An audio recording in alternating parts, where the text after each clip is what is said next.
Project are used.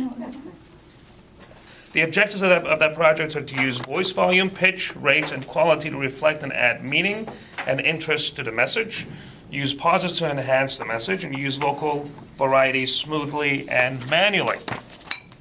Susie, as a lot of you know, is an independent senior sales director with Mary Kay Cosmetics, and she'll be speaking today on the 10 Commandments of Success. Susie selected this topic from a performance improvement consulting firm founded by Michael Piron called Dream Big. Michael lists 10 commandments of success, which Susie will be talking about today. She'll be giving her definitions based on his 10 commandments. Please welcome our president, Susie Stojanovski.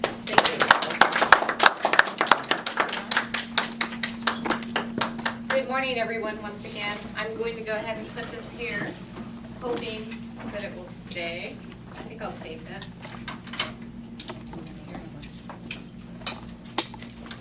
This is just so you can remember what commandment I might be on.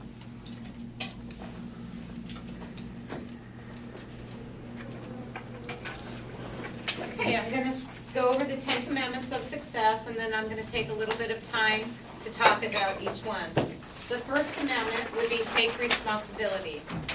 So if you're a business owner, or even if you're not, if you want to have success in your life, you need to take responsibility for it. Wouldn't you agree? Yes. The next one is to raise the bar. And it's funny that I chose this subject before I even knew what the word of the day was going to be, or the table topic questions or anything, that raising the bar. If you want to be successful, you can't just be status quo. You do have to raise the bar. The third one is to dream big. How can we do anything in life if we don't have a dream, if we don't have goals?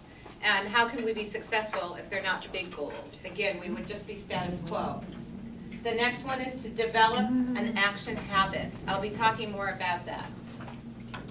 Visualize your success. It's important to visualize it. Even if you may not think you're a visual person, which I think I'm more of an audio person, my learning style, it's still important to have visuals around the room so you can see them and remember them. I'll be talking more about that as well. Number 6 is associate with winners. I think all of us in this room are associating with winners, right? Or we wouldn't be in this room. We all want to improve our speaking skills, our listening skills. So hopefully when you're out in the world, you are also associating with winners. Give something back. I'll be sharing more about that one. Embrace and be flexible to change. Again, I mentioned earlier in my table topic question about if it doesn't work, change it. Number 9, learn to love the process.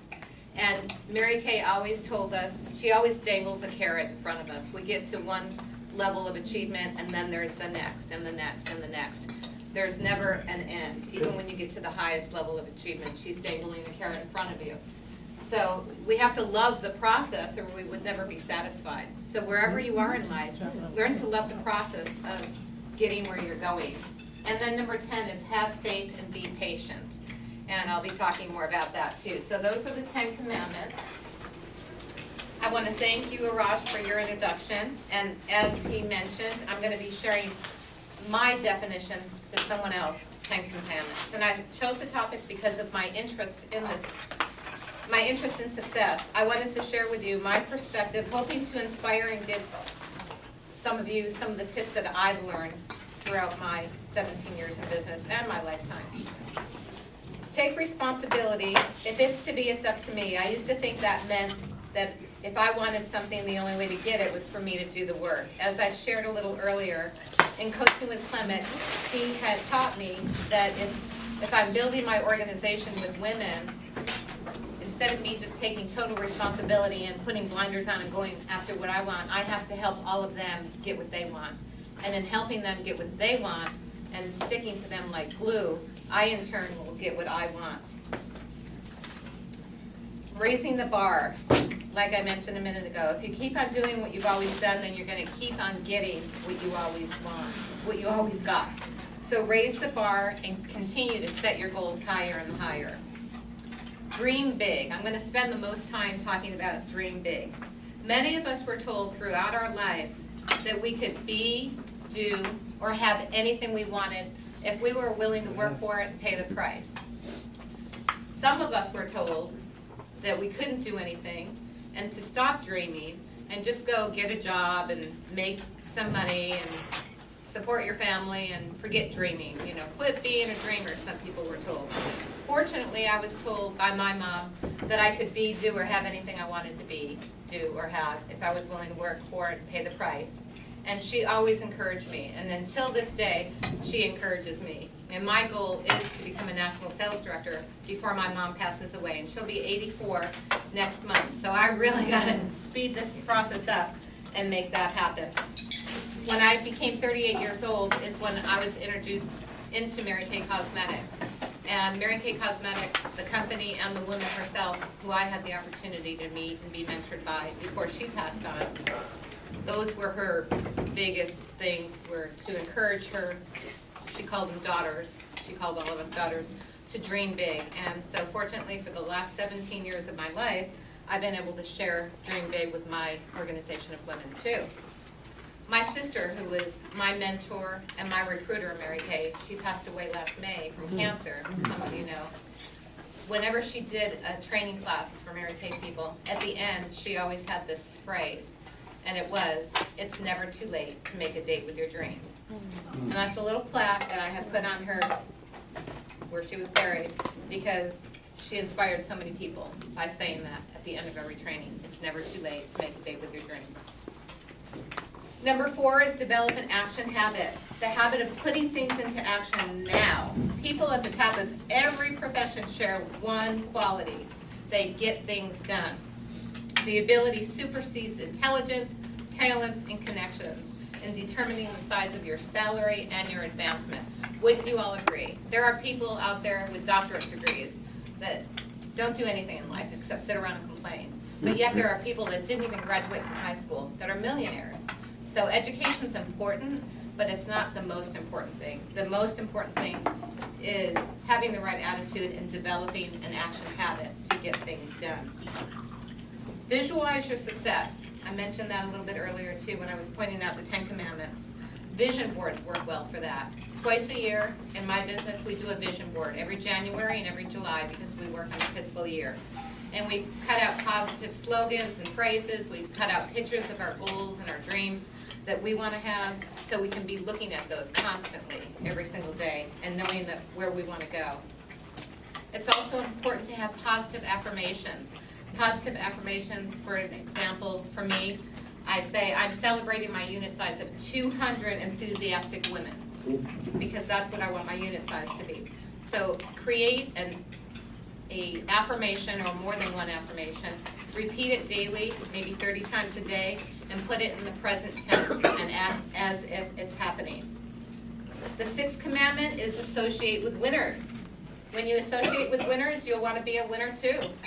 When you associate with negative people, I'm not saying losers, I'm saying negative people who aren't successful, they're not going to want you to be successful. I'm sure some of you have family or friends that are negative, that are not successful, and if you hang with them, they just kind of drain your energy. They kind of just zap you and make you lethargic, maybe.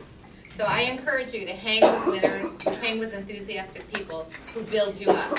Otherwise, it's going to be very hard for you to determine your success. 7 is give something back. I'm in an organization called BNI, and BNI's motto is Givers Gain. Thank you for the light. I had no idea where I was. He forgot. My mistake. I apologize. Can I finish this up? Can I have an extra minute? Okay. Givers Gain is the belief that when business people set goals to help others honestly work to achieve their goals, they usually gain the most out of experience through a reciprocal benefit. And so that's called Givers Gain.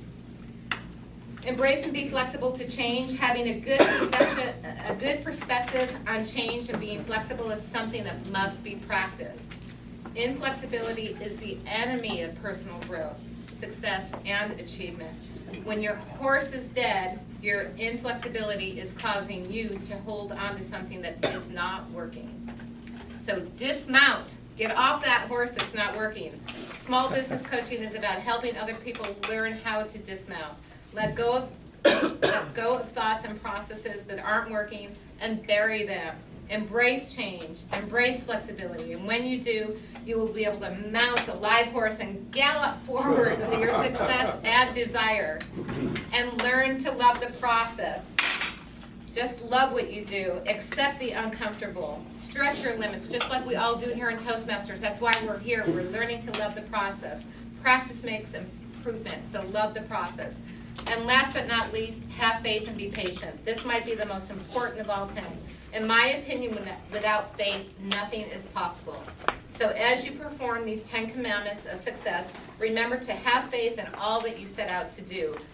And if your results are not coming as quickly as you had hoped for, be patient, because God's timing is not our timing.